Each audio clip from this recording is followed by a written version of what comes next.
Vous attendez quoi d'un anime? Je vous pose la question parce que dans l'industrie, il y a des codes, des lignes directrices que tout le monde suit pour votre plaisir. Pourtant, l'homme chauve que vous venez de voir vient de toutes les briser en 20 secondes chrono.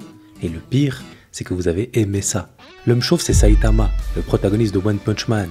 Et One Punch Man, c'est l'anti-manga parfait, celui qui prend tout ce qu'on aime dans les shonen et qui le retourne contre nous. On s'attendait à des combats épiques et des montées en puissance. Au lieu de ça, on s'est retrouvé face à une œuvre qui se moque ouvertement de nos attentes et qui, en plus, joue avec celle-ci. La vraie question, c'est pourquoi cette œuvre nous touche autant, alors qu'elle brise tout ce qui est censé nous faire vibrer. Peut-être que derrière ce héros blasé se cache plus qu'une simple blague. Peut-être que Saitama, c'est nous, et qu'il soulève une question qu'on n'avait pas prévu de se poser. 2009, un inconnu du nom de One publie son premier webcomic sur un site amateur. Les dessins, catastrophiques. L'histoire, c'est un type chauve qui tue absolument tout le monde en un seul coup de poing. Sur le papier, c'est le concept le moins pertinent du monde. Un héros sans faille, sans progression possible et surtout sans adversaire à la hauteur. Tout le monde vous dirait que c'est voué à l'échec. Et pourtant, en quelques mois, ce webcomic explose. Des millions de vues, des fans inconditionnels et surtout quelque chose d'inédit. Personne ne comprend vraiment pourquoi ça marche si bien. Parce que One avait un avantage énorme sur beaucoup de mangaka. Il n'était pas prisonnier des codes. Il a simplement raconté l'histoire qui l'amusait. C'est ça qui rend One Punch Man si rafraîchissant. Mais ce qui est fascinant, c'est qu'avec le temps, il prouve qu'il maîtrise les codes, mais il choisit de les briser. Saitama est l'opposé du héros shonen classique. Par exemple, Goku, il commence faible et s'entraîne pour devenir fort. C'est le schéma classique. Mais Saitama, il est déjà au sommet. Il s'ennuie tellement qu'il rêve de perdre un combat. Et ça, c'est du génie. Pour la première fois, quelqu'un nous montre l'après. Qu'est-ce qui arrive quand le héros a déjà gagné? Qu'est-ce qui reste quand on a tout accompli et qu'on est vraiment devenu le plus fort? Et la réponse est terrifiante. Il ne se passe rien. Eh oui, il ne se passe rien et c'est exactement là que One nous tend son piège. Parce que regardez votre réaction. Au début vous riez, c'est marrant, ce type termine tout en un coup.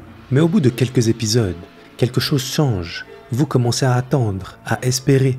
Allez, cette fois-ci il va se battre pour de vrai, parce que ce monstre va forcément lui poser problème. Et c'est exactement ça, ce que One Punch Man veut. Il vous a programmé pour être frustré. Prenez Boros, l'alien le plus puissant de l'univers, celui qui a détruit des planètes entières. Enfin un adversaire digne de Saitama. Et qu'est-ce qui se passe? Saitama le tue simplement. One a créé un personnage qui n'a pas de puissance cachée. Saitama c'est juste un type qui peut tout détruire d'un seul coup de poing. Il n'a pas de transformation secrète, pas de technique ultime. Et nous, on refuse de l'accepter. On se dit que forcément, il y a un truc. Regardez King. Avant de le connaître, c'est exactement ça qu'on voulait que soit Saitama, parce qu'en vrai, c'est le héros parfait. Il a cette aura mystérieuse, cette réputation légendaire. Quand il arrive, les monstres fuient. Il incarne exactement ce qu'on attend d'un héros de manga. Et puis on découvre la vérité. C'est un otaku qui tremble de peur et qui joue aux jeux vidéo toute la journée. Toutes ses victoires, c'était Saitama qui passait par là. King nous montre à quel point on est manipulable, à quel point on a besoin de croire au mythe du héros parfait. Et le plus fou, c'est que même en connaissant la vérité, King continue de fonctionner. On préfère le mensonge qui nous rassure à la vérité qui nous dérange. C'est ça le génie de One Punch Man. Il ne déconstruit pas que les codes du manga, il déconstruit aussi notre façon de concevoir les héros.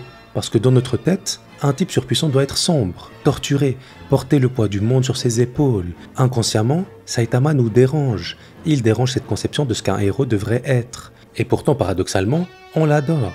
Et c'est peut-être ça, le truc terrifiant. C'est que malgré tout, on l'adore parce qu'il nous ressemble. Regardez le bien, il est devenu invincible, il peut sauver n'importe qui, rien ne peut l'arrêter. Et maintenant qu'il est au sommet, il s'ennuie. Du coup, je vous pose la question. Vous pensez que vous vous sentiriez comment une fois au sommet? Car oui, Saitama au fond c'est nous tous. Regardez ses rêves. Il a des objectifs mais on l'a vu rêver de l'époque où il était faible, où il pouvait encore lutter et avoir peur. Au final, il rêve de redevenir humain. Ce que ça veut dire, c'est que Saitama nous montre que ce qu'on pense vouloir, on ne le veut pas vraiment. Parce que ce qui nous rend humains, ce ne sont pas nos victoires, ce sont nos échecs. Saitama a perdu cette chose irremplaçable en devenant invincible. Mais alors pourquoi on s'attache quand même à lui? C'est ça la vraie question. Et en réalité, la réponse est simple. One lui donne des ennemis qu'il ne peut pas combattre et qui nous posent problème aussi. Les moustiques, les soldes qu'il rate, sa calvitie, son loyer qu'il n'arrive pas à payer. Tous ces petits problèmes du quotidien qui résistent à ses points. Tous ces aspects de la vie qui le ramènent à sa condition d'humain ordinaire. Et ça, c'est brillant. Saitama est un personnage invincible face aux monstres mais vulnérable face à la vie. Et regardez Genos, son disciple qui voit en lui le maître parfait. Genos représente ce qu'on était avant de comprendre. Il croit encore au mythe du héros surpuissant et sage. Mais Saitama, il lui donne des conseils en regardant la télé. Il mange ses nouilles en parlant de trucs profonds sans vraiment s'en rendre compte. Si tu veux devenir plus fort, fais sans pompe. sans abdos, sans squat et 10 km de course tous les jours. C'est ça, son secret. Pas de technique mystique, pas d'entraînement légendaire, juste du sport. Et le plus fou, c'est que ça tape dans notre obsession pour les raccourcis. On cherche tous la technique secrète, la méthode révolutionnaire. Mais ce que One Punch Man nous répond, c'est bougez-vous le cul tous les jours pendant 3 ans. Et que dire si ce n'est merci. Cette leçon de vie est incroyable, mais il y a quelque chose de plus profond encore. Saitama n'est pas juste déprimé parce qu'il est trop fort. Il est déprimé parce qu'il a perdu sa flamme. Avant, être un héros l'excitait. Maintenant, c'est devenu une routine. Il sauve le monde comme vous allez au boulot. Et ça, c'est universel. Combien d'entre nous ont vécu ça? Cette passion qui s'éteint quand elle devient une obligation. Et c'est pour ça qu'il nous touche autant. Parce qu'on l'a tous été, ce type qui a réussi quelque chose et qui se demande « Et maintenant ?» Heureusement, il y a quelque chose de beau dans la façon dont Saitama gère son existence. Il continue. Malgré l'ennui, il continue à être un héros. Et ça, c'est beau. Dans un monde obsédé par la motivation, par la passion ultime, Saitama nous montre quelque chose de différent. Il nous montre qu'on peut continuer même quand ça ne nous fait plus rien. Regardez l'arc de Deep Sea King. Saitama arrive, tue le monstre en un seul coup, et tout le monde le déteste parce qu'il a volé la victoire aux autres héros. Et qu'est-ce qu'il fait? Il joue la comédie. Il laisse les gens croire qu'il est un héros de pacotille qui profite du travail des autres. Et ce, pour que les vrais héros gardent leur réputation, pour que les gens continuent à avoir foi en eux. Saitama sacrifie sa propre image pour le bien commun. Et ça, c'est plus héroïque que tous les power-ups du monde. Mais ce n'est pas la seule chose qui fait écho à notre monde. Il y a aussi l'association des héros, une organisation qui classe les héros par rang, qui s'obsède sur les statistiques et qui transforme l'héroïsme en compétition. C'est un miroir parfait de notre société. Cette obsession du classement et de la performance. Saitama est objectivement le plus fort, mais il stagne en classe B parce qu'il rate les tests écrits, parce que le système ne sait pas mesurer ce qui compte vraiment. Après tous ces détails philosophiques, je dois vous parler de Yusuke Murata, le dessinateur qui a transformé le manga amateur en chef-d'œuvre visuel. Une beauté absolue mise au service de l'absurdité. C'est du génie, l'art le plus sophistiqué du manga, mis au service de l'anti-manga.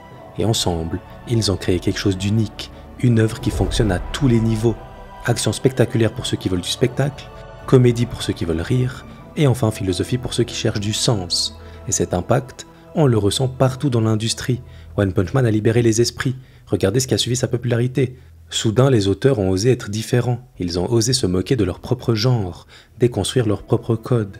One a prouvé qu'on pouvait casser les règles et être encore plus populaire. Pire, il a prouvé qu'on pouvait critiquer un genre tout en l'aimant.